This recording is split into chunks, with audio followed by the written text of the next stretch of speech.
गाँव के गली मम बिहान के बेला, तोर नावो ले जागे मोर हर मेला। चिरई चिरगुन गावत है गाना, तोर सुर ताले महके जमाना।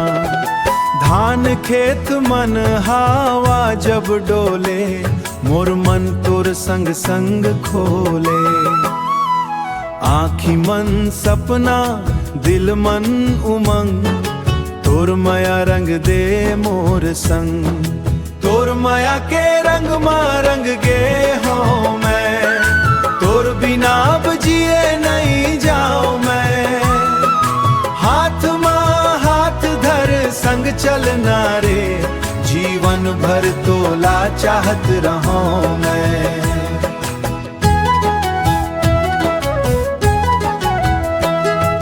नदी किनारे बैठ के संझा बेला, चंदा देखत कही थस मोला अकेला। तोर हंसी माँ बसंत समाए, तोर बात माँ सगरी सुख आए।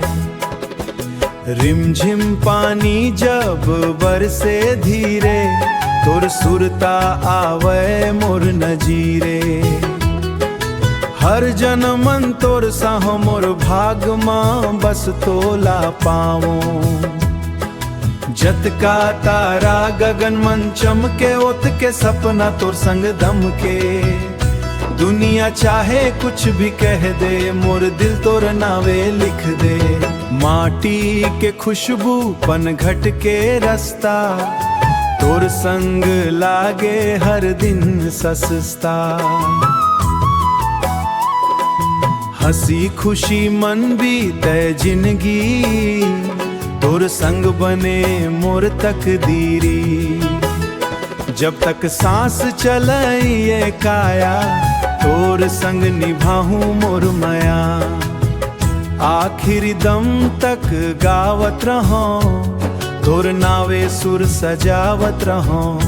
तोर माया के रंग में रंग गे हो मैं, तोर बिना अब जिए नहीं जाओ मैं। हाथ माँ हाथ धर संग चलना, जीवन भर तोला चाहत रहो मैं। जीवन भर तोला चाहत रहो मैं।